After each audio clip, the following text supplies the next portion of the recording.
Mr. Coleridge. The next witness will appear by ADL.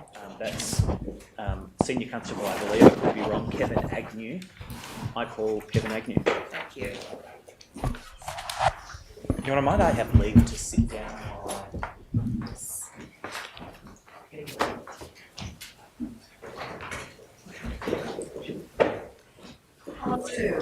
Is it Senior Constable Kevin Agnew?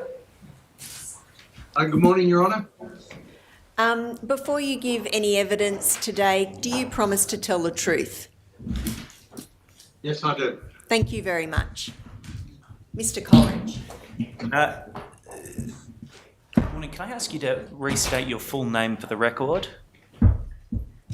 Yes, good morning. My name is Kevin Agnew, Senior Constable attached to the Northern Territory Police Recruitment Section. Thanks very much, Senior Constable. I should also say my name's Patrick Coleridge and I'm Junior Counsel assisting the Coroner. Patrick. I think you said that you are currently attached to the Police Recruitment Section. You've been a police officer for approximately 30 years, is that right? Yes, that's correct. And in police recruitment since about 2011. That's correct. Can you tell Her Honour something about what your duties involve as a member of the Police Recruitment Section? Yes, my job is to help recruit new applicants and vet their applications, interview people. I attend various social functions, career expos, that type of thing. And my primary job is to recruit new applicants. So those social functions, I take it, are about effectively doing a bit of PR for the Northern Territory Police Force, encouraging people to apply, so on and so forth. Yes, that's correct. Given that you've been in the role now, I think, for a decade, are you able to say something about whether it's getting harder, easier, or staying the same to recruit in the Northern Territory? At the moment, things are a bit hard to try and get new applicants, only because there's a lot of competition out there with the military, with other police services. They're all looking at recruiting hundreds and hundreds of people, and trying to get people to come to the Territory is a challenge. We do try and focus a lot on the Northern Territory as a whole to try and get applicants from within the Territory. But yes, it has been hard. Would you say that perhaps today it's harder than it was 5 years ago? Not necessarily. It depends on the type of applicants and the type of advertising that we do. And also the type of stream of recruits we're looking at. If we're constable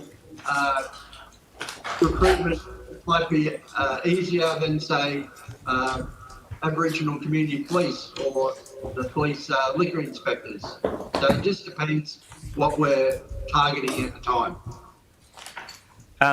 I'm sure that there will be some other questions from the other parties about general recruitment policies and procedures, but I might limit my questions to Constable Zachary Rolfe's application. I'm not sure whether you recall the precise dates, so I might just give them to you. If I suggested to you that Constable Rolfe applied to join the Northern Territory Police Force on the 9th of February 2016, would that sound about right? Yes, that would. On the 28th of February, he underwent a psychometric assessment. Yes, that's correct. On the 16th of March, so approximately 3 weeks later, he attended at an interview. Yes, that's correct. And on the morning of the interview, he filled in a document that's titled Personal History. Yes, that's correct. And you've got a copy of that document in front of you. Yes. You don't need to go to it. Right. Now, the interview lasted for around about an hour and 15 minutes. Yes, that'd be correct. And on that day, there were three panellists, yourself, Superintendent Sharma and Mr Bruce Van Haften, correct? Yes, that's correct. I think you identify yourself as the chair of the panel. Does that sound right? Yes, because I was given the responsibility of the recruit squad coordinator for that squad. Does the chair of the panel have any additional responsibility, or does their vote count for more within the panel itself? No, not at all. It's the responsibility is across the board of the three members. Okay. Now, in late March, so following the interview, there were a number of reference checks and I think some more probity checks. Would that sound right? Yes, I didn't do a reference. I didn't do a reference check, and there would have been probity checks done, yes. On the 16th of April, the challenge panel recommended that Constable Rolfe was suitable for employment. I wasn't at the challenge panel, but I believe they did. You have a copy of, it's a one-page document signed by the members of the challenge panel. Yes, I have it here in front of me. Now, that document notes the comments of the interview panellists, correct? Yes, that's correct. And it's signed at the bottom of the page by the challenge panel members Yes, that's correct. on the 16th of April 2016. Yes, that's right. And the recommendation was that Constable Rolfe was suitable for employment. Yes, that's correct. Okay. And then finally, and you can take it from me, but Constable Rolfe was offered employment with the force on the 22nd of April. Yes, that would be correct. All right. When interviewing members and assessing applications, am I right that one of the most important assessments you make is of the honesty and integrity of the applicant? Exactly correct. And for that reason, applicants are encouraged to provide all relevant information, good and bad. Yes, that's true. And in fact, they're told in documents like the personal history document that, you know, the force is not going to be unduly critical of minor mistakes if they're full and frank about them. Yes, that's true. I reiterate that as well during the interview. And the personal history form is like the last minute snapshot of a person before we interview them. But ultimately, a lot of the process is based on self-report. Would you agree? Totally. You Totally do. agree. There are some probity checks, Yes, that's correct. but you are reliant when making a recommendation on the things that you were told by the applicant. Exactly. True. I want to ask you some specific questions about things that you were told by Constable Rolfe. Can I ask you to go to his application? Yes, I have it in front of me. All right. Now, this is an approximately 6-page document titled NT Police Constable Application Form, correct? That's correct. Can I ask you to go to page 4?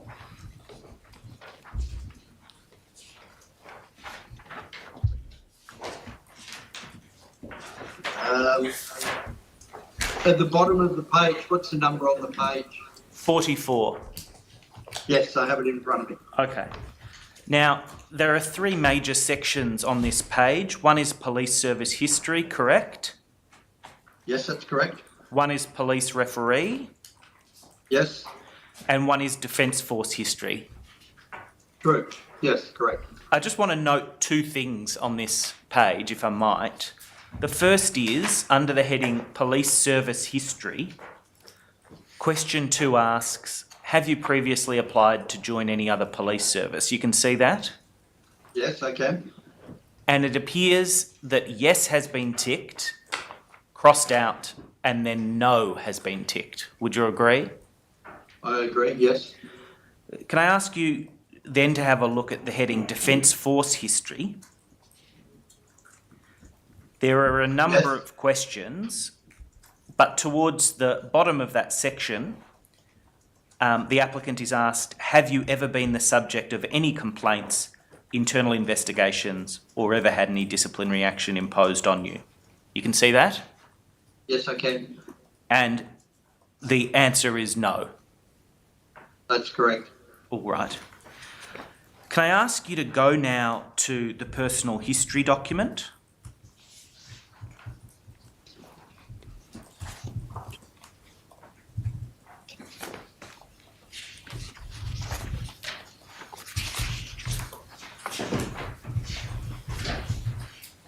Yes.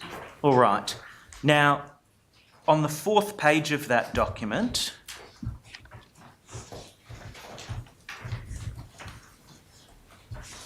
Yes, I have that. in the fourth page of the document, there's a prompt, and the prompt reads, in the space below, write down anything else you think is important that the interviewer or the panel should know about you in considering your application. You may also write on the other side of this page, remember, we are not looking for perfect people, so everyone has flaws or limitations. If there is anything else in your background which you think might reflect negatively on your application, now is your chance to tell us about it. Now, first of all, that sentiment that the force is not looking for perfect people, but is looking for honest people, is consistent with what you said a moment earlier. Is that right? Yes, that's right. The second point was Constable Rolfe discloses there that in 2011 he was involved in an altercation in Townsville that led to him being issued with a fine. Yes, that's correct. But he makes absolutely no mention in that section of any disciplinary history within the military, correct? That's correct. All right. Can I ask you now to go to your notes of your interview with Constable Rolfe? Yes, I have them here. Can I ask you to go to page 26?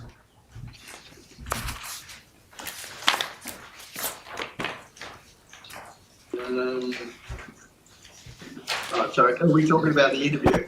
The interview, yes. Yes, sorry.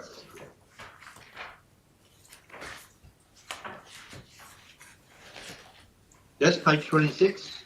Now on page 26, question 44B reads, brackets, for applicants with military experience, did you have any disciplinary problems when you served in the military? You can see that? Yes, I can. And the answer, as you record it, is nil. Yes, that's what I've written. Now, I appreciate that these weren't your notes, but can I ask you to take up Superintendent Sharma's notes from the interview? Yes. And can you turn to the same page?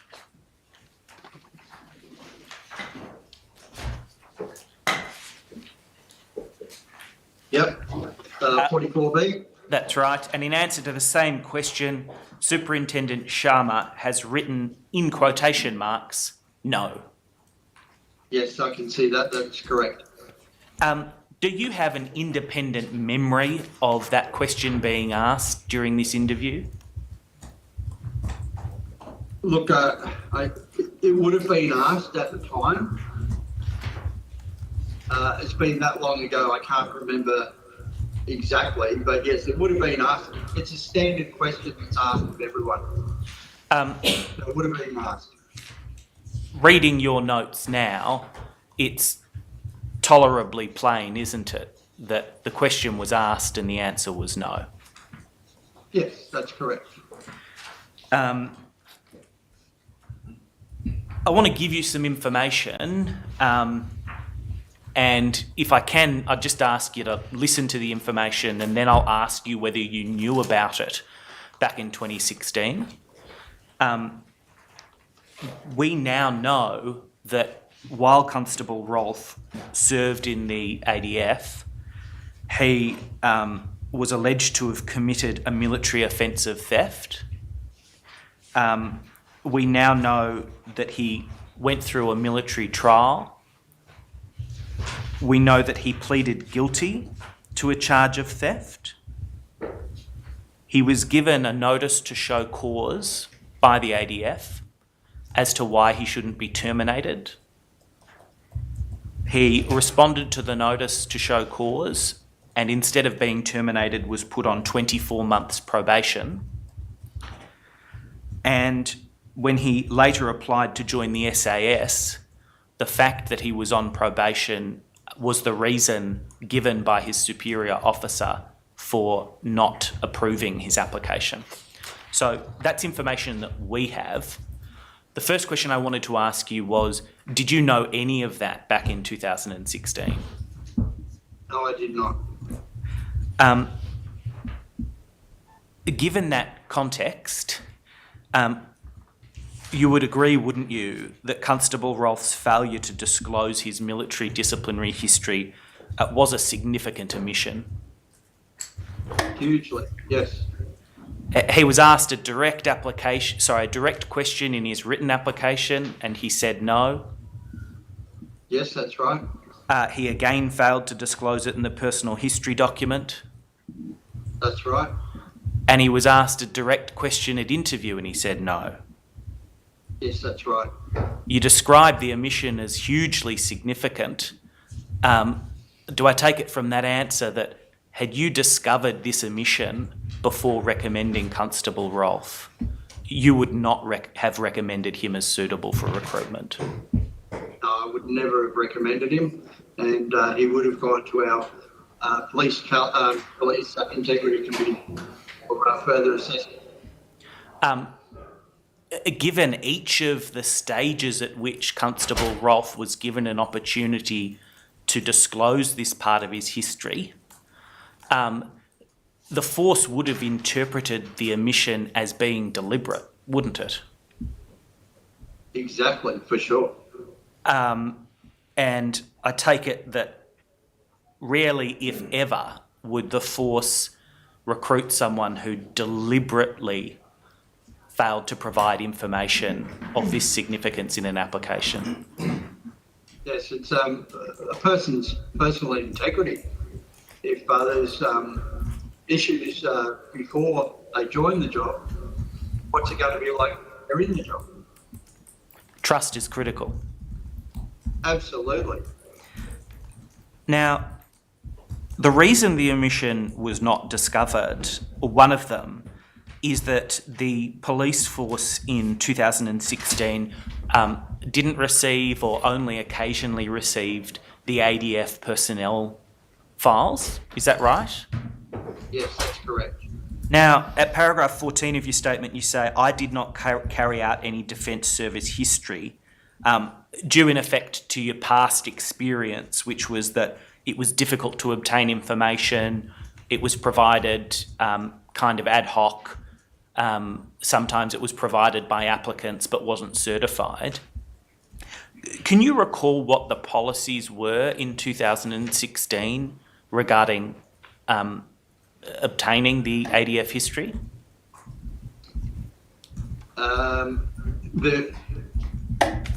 We tried to get the report, and as I said, it got to the stage where reports would get sent off and you wouldn't get anything back. Timelines for recruitment had passed, and people were close to starting on day one in recruit training, and no reports were received. Given those difficulties, what became the practice? Most of the time they weren't done. Over time, did the force just stop asking for the ADF files? Yes, I did. I stopped asking for them because I thought it was a futile part of the recruitment process. Were there It was hard to get a report back. We didn't get your answer on your knowledge of the policy at the time. What was the Yes. policy? Yes, Your Honour. There was a guidebook, and that was it did stipulate sections and stages to be done, but I did not do it. And just to clarify, requesting the ADF personnel file was one of the stages in that guidebook? Yes, it was. Okay. Was there any discussion between yourself and other members of the police recruitment team about that deviation from the guidebook? Look, I can't remember exact wording because it is a long time ago. I know it was mentioned in passing, or the difficulties that we had in trying to get a report back. Now, has that guidebook been updated since 2016? I've never seen it since. Okay. It's outdated. It's not used. We might be able to obtain a copy of it. What is used? We don't have a general order as such. We're just going off what members have been doing over the years. We know the procedures and we know the stages, but there's not actually anything down. Do you think that formalising the process for assessing applications and doing probity checks could be helpful for recruit officers? Yes, absolutely.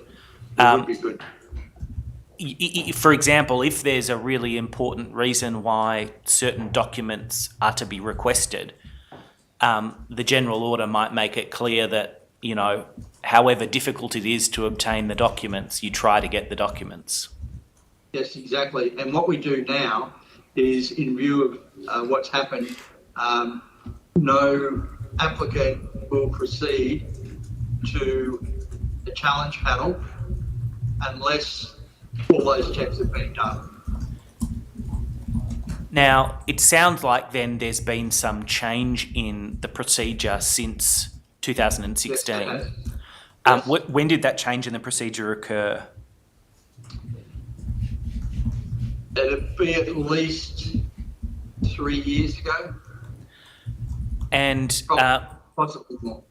has that change in procedure been recorded anywhere?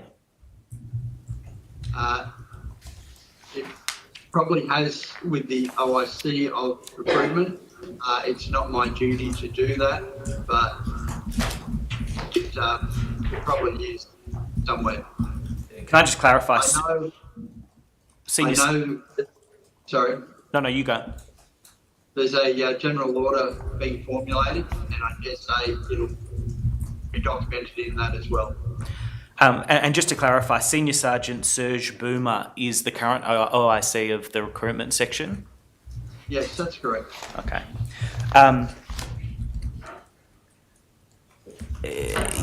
In your experience, are ADF personnel files now sought when... Yes, they are. And is that sometimes, always? Always from now on. And what about the practical difficulties obtaining those documents from the ADF? Has that issue changed? It's haphazard. So sometimes you get what you seek in a timely fashion and sometimes you don't? That's correct. So if we don't receive in a timely fashion, those applicants are just in limbo until we get those details from the ADF.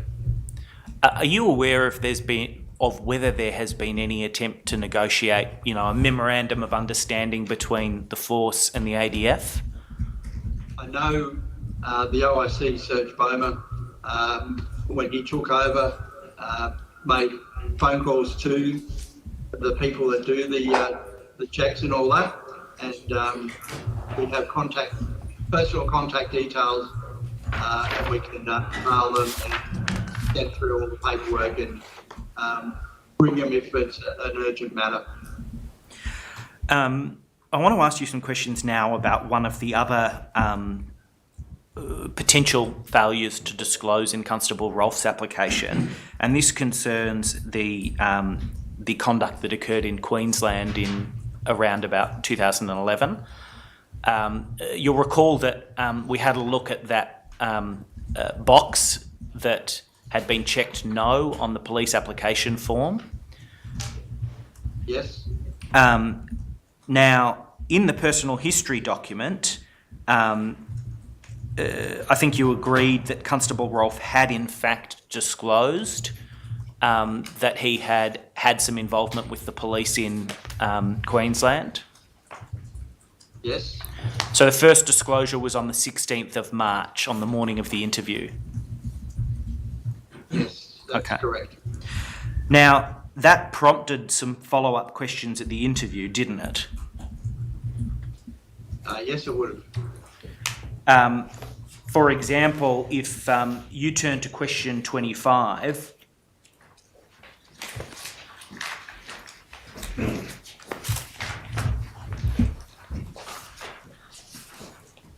yes, I have that.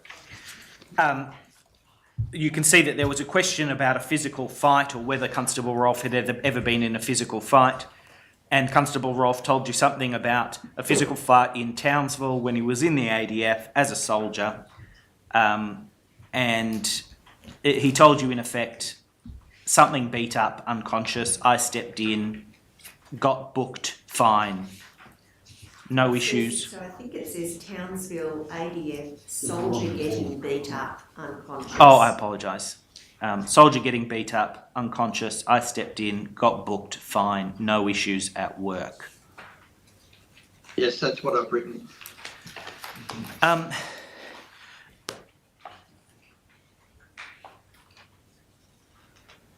There's certainly nothing in your notes, is there, that suggests that you probed Constable Rolfe or asked Constable Rolfe why he hadn't disclosed that in his original application, is there?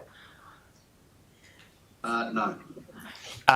Given the significance of honesty and integrity to the application process, if you had asked him, look, why didn't you disclose this? You probably would have taken notes of that. Is that right? Yes, exactly.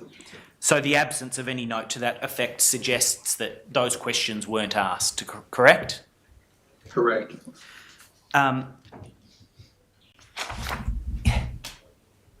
Wasn't it important that Constable Rolfe be tested on whether he had any reasons for this late disclosure? Sorry, what do you mean? Given that you'd been told something at interview that he hadn't disclosed in the application form, do you agree that it was important for the panel to test him, to ask questions about why he hadn't? Yep, to probe him as to why he hadn't disclosed, yes. He might have explained that he was confused by the application form and didn't think he had to disclose it.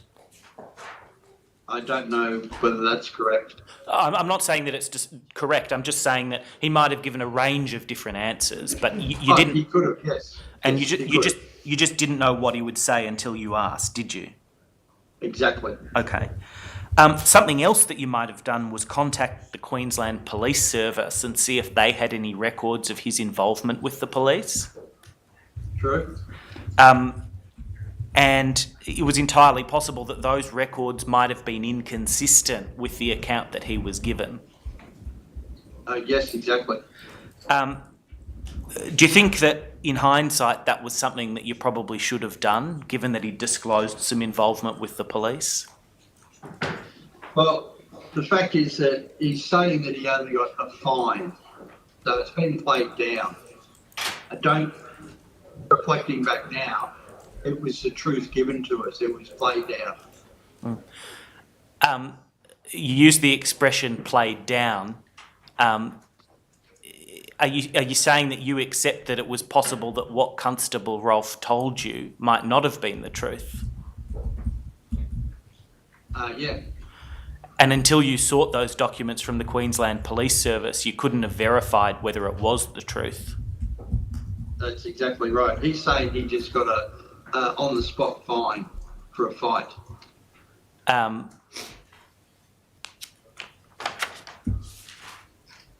So I just want to clarify what your evidence is. Do you agree that in hindsight you probably should have checked with the Queensland Police Service to see whether Constable Rolfe's account was consistent with the account of attending police officers? Look, I was going off what I was told. I was expecting the truth, and I thought it was just a fine. I didn't pursue it.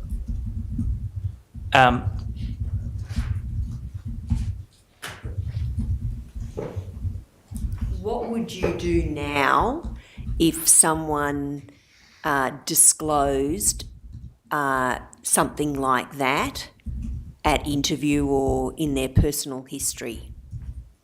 Yes, Your Honour, I would be looking at investigating it further to confirm or deny they're telling the truth. Now, the other thing that you were told in the personal history document, if you can go back to that at page 4,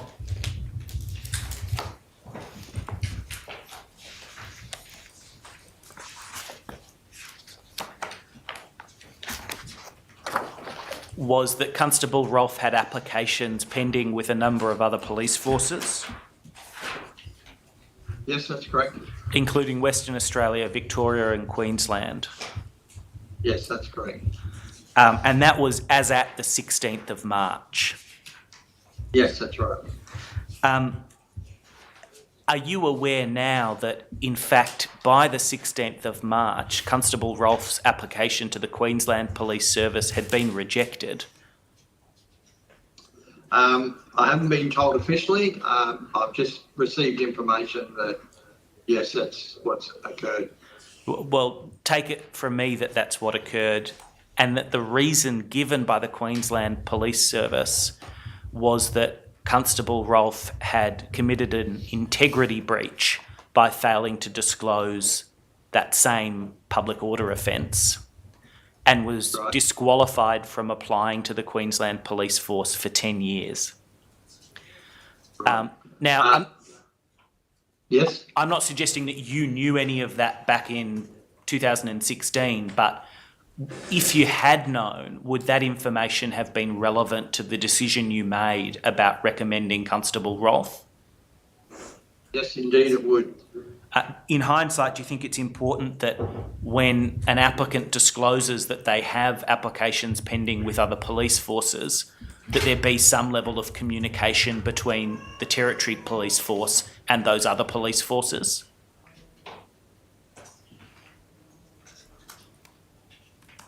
I think we'd have to look at how far their application process has gone. We get a lot of people that apply for a lot of police services, and the NT is just one. So generally, we only conduct checks on ex-police, people that have put in applications. I mean, no, I wouldn't do a check on that. Okay. Because I don't know how far their application's gone to start with. They could have just put in the application yesterday. Isn't that exactly the problem, though? You don't know how far their application's gone. And as this case demonstrates, an applicant was able to say that they had a pending application when, in fact, their application had been rejected and they'd been disqualified from applying further. Yes, that's true. But it all boils down to truthfulness and honesty. He was given the opportunity to disclose that he had been disqualified or rejected by them for a period of exclusion, and he should have honestly disclosed that. Given that the most important thing for you to assess during the interview process is honesty and integrity, don't you think the onus is on the police force to independently assess honesty rather than simply rely on self-report? Yes, but how far do we go? He could have applied for other not other jurisdictions, but other kind of careers. We also check with them. It's about resourcing. Yes, exactly. No further questions, Your Honour. Yes. Any other questions? I have some. Thank you, Mr. Is Bolton. it okay if I sit down too? Yes. Senior Constable, my name is Bolton. I'm a barrister. I'm appearing for Narja. You understand what Narja is? Yes, I do. That's good. Okay then. Just wondering whether any Aboriginal police or other public servant ever sits on recruitment interviews in the Northern Territory. Yes, they do. How often does that happen? It depends if we've got the manpower. Over the years, we have had, if we're targeting Aboriginal community police, I've sat on panels with Indigenous members in the job, and they've helped preside over the recruitment process. What about sworn police, just ordinary police? Yes, we've had that as well. How often? When we can get the manpower, it just depends, because if we have other Indigenous officers helping us, we have to get them from other sections. Yeah, it sounds like it's not very common from your evidence. It's not that common, but it does occur. Okay. What about females? How common is it for there to be a woman on a panel? Very common. Is there not supposed to be a woman on every panel? Over the years, it has been gender balanced, but with resourcing, it depends if we can do that at the time. Sometimes there isn't that availability.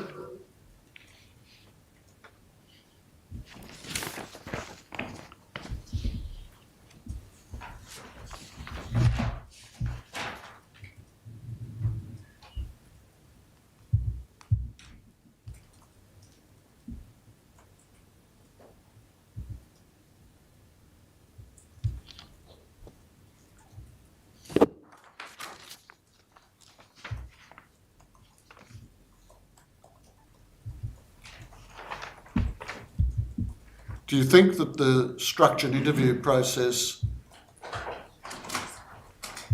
has enough questions that would give you a complete view or a good view of whether an applicant would be able to work with Aboriginal communities and or Aboriginal police colleagues? I think it does, but it also depends on the type of person and their makeup. But look, when we interview, we try and look for any pitfalls in their comments or the way they answer to see if they've got any biases against certain people.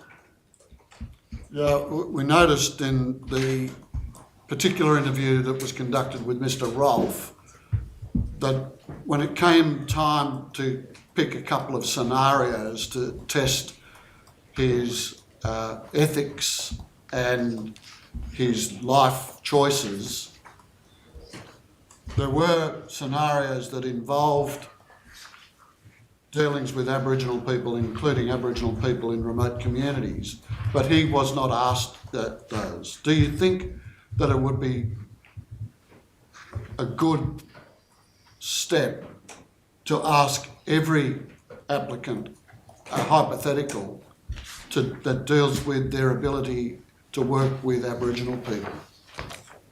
Yes, that could be changed. Of course, ultimately, as you say, if someone wants to lie about their views, it's an easy thing to do, isn't it? That's correct. That's all I wish to ask, Your Honour. Thank you, Your Honour. I only have a couple of questions. Constable Agnew, my name's Paula Moreau. I act for the Brown family of Kumanjayi Walker, and I only have a couple of questions for you. Firstly, do we take it that the guidebook that you referred to in relation to probity checks that are done did not require checking of criminal histories in other states or in the Northern Territory at the time? No. Criminal history checks are done. I see. And, Yes. and that's routinely done by the Northern Territory Police Force, and there's no, for instance, obligation on an applicant to obtain their own criminal histories for the application process?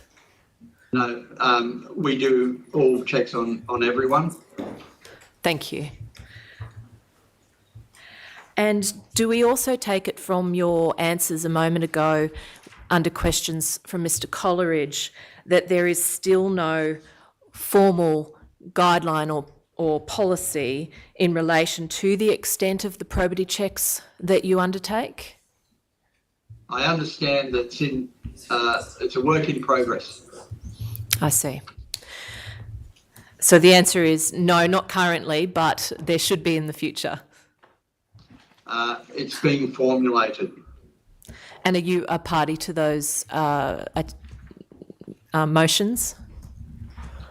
I have been, but I haven't been of late. Thank you. And finally, the references that a person puts up and the reference checks that occur, how significant is that to the application process? Very important. We ask the people for their current employer, Yes. so we can get an idea, get a referee report from them. Yes. And we'd have your current employee, and then a second person as a former employer, and a character reference. Yes, and you're aware in this case, of course, that Mr. Rolfe gave you 3 referees, one being a current employer, one being his a former supervisor in the ADF, and the other being a family friend. Yes, I believe so. I see.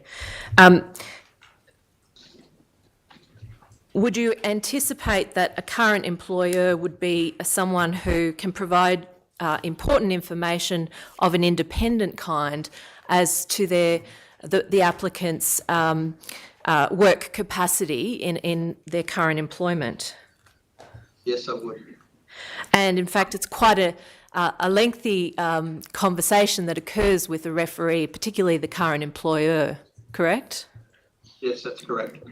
Would it surprise you that the current employer reference was a woman, Ms. Corinne Smith, who worked as a practice manager in the firm that Mr. Rolfe worked in, where his mother was a partner of the law firm?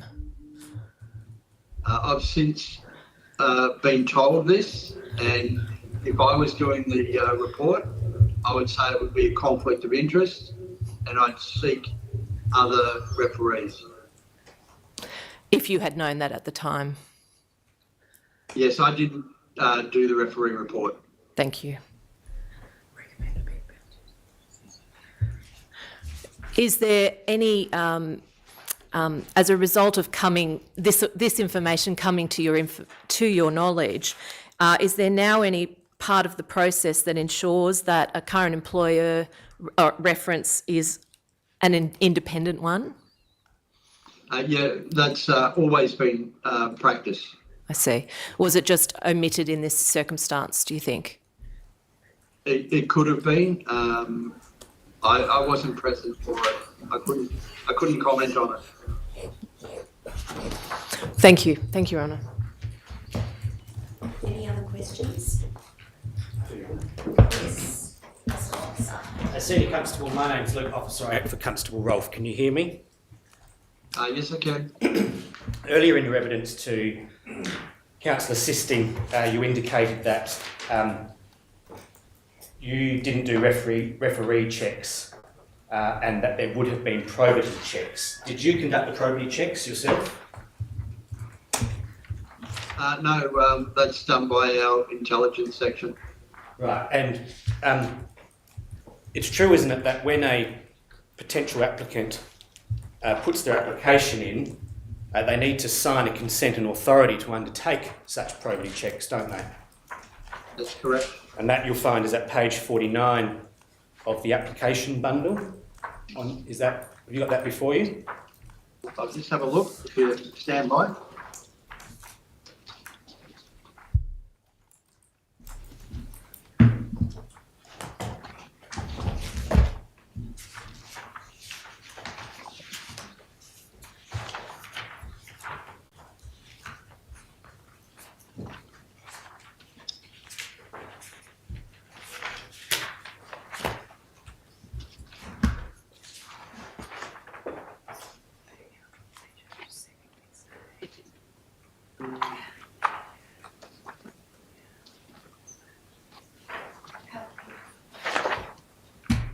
Sorry, I'm just going to find it.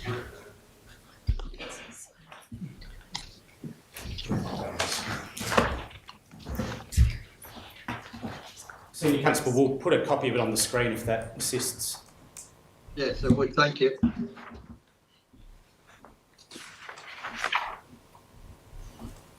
Is it part of this document or is it a separate document? It's got behind his statement, it's page 49 right at the bottom, which seems to be part of the entire bundle. Maybe at the bottom of that, if you scroll through that application to the bottom and see if it's attached to that document. Beck, you don't have the full. Right. It doesn't matter. I can do it another way. Senior Constable, don't worry. But you're familiar with that form that needs that consent form.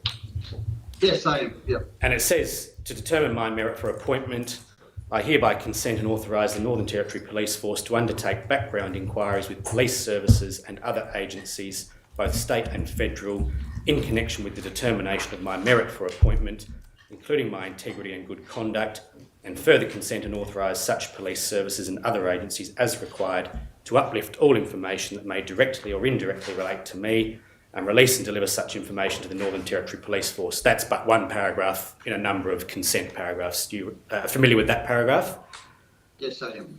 And you accept from me that Constable Rolfe signed that form, or that consent form, on the 3rd of February 2016 as part of his application? Yes, I do. What happens if a prospective applicant does not sign that consent form? The application in its entirety, when it's first received, is vetted to make sure everything correct, appropriate paperwork is attached. Contact would have been made to the applicant and said, why hasn't it been signed? It more than likely would have been scanned, emailed back to him, or for a signature, or the whole application would have been rejected and sent back as well. So is the effective evidence if that a prospective applicant just did not sign that consent form, the application wouldn't advance? That's correct. Are you aware also, you're asked some questions by Ms Moreau about character references and a particular person, Corinne Smith, who you said in your evidence would be a perceived conflict of interest? Yes. You're aware there's two other character references that Constable Rolfe included in his form? Yes. One is from a public servant with DFAT, and another one, infantry soldier, the section command, which looks like within the military. Yes, I believe so. And are you aware if those referees were contacted? No, I was in hospital. I had no knowledge of it. But nonetheless, there are a number of referees that could have been contacted, not just Ms Smith. Yes, that's correct. Nothing further, Your Honour. Yes. If there's nobody else, Your Honour, I have just one matter. Good morning, Senior Constable Agnew. Can you see and hear me okay? Yes, I can. Good morning. Good morning. I just want to clarify one matter with respect to the probity check, if I may. Yes. To the best of your knowledge and understanding, probity checks were conducted in this matter, is that right? I believe so. That means the Northern Territory Police Force did do or caused to have done a national police check. Yes, I believe there's a certificate attached. And it's the case then that the Queensland infringement simply did not show up on that national police check document. That's correct. Thank you, Your Honour. Those are the matters. Just one question, reply, Your Honour. Yes. In 2016, the police checks that the Northern Territory Police Force did didn't seek infringement notice outcomes, did they? I don't do the checks. It depends, I suppose, if it was recorded on the national system or it was guarded as an infringement. So some jurisdictions don't put infringements on there if they've been paid.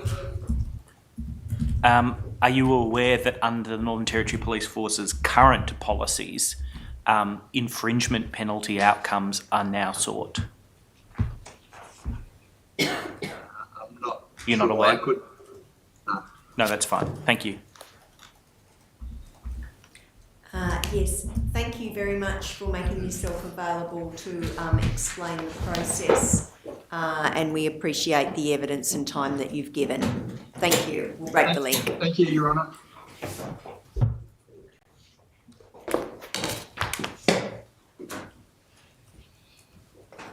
Dr. Dwyer. Your Honour, that is the first day of this whole inquest that we have managed to finish early, characteristically finishing about 5:30, I think. So that is helpful because no doubt the rest of us at the bar table aren't going to stop work for the day. But might I ask for a short break? What we do need to deal with is a couple of housekeeping matters, if I might describe them broadly like that, so that things run smoothly when we returned. Yes. Because we then have a week off, and as Your Honour knows, are returning the week after with a planned visit to Yuendamu for 2 days, and then Constable Rolfe is scheduled to give evidence.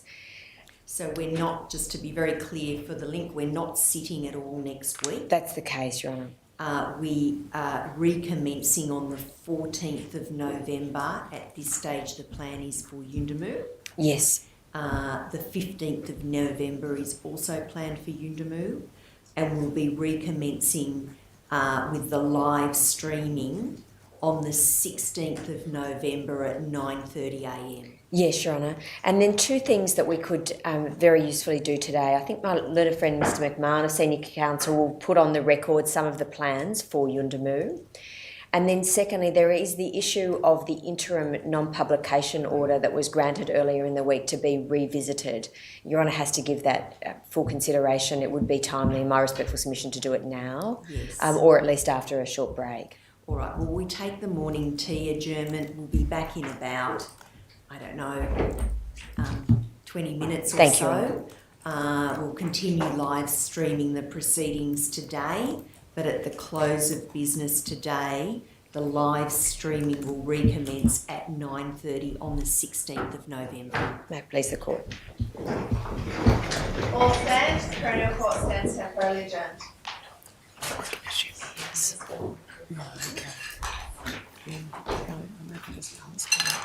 Yeah, oh, it's not. I expect yes.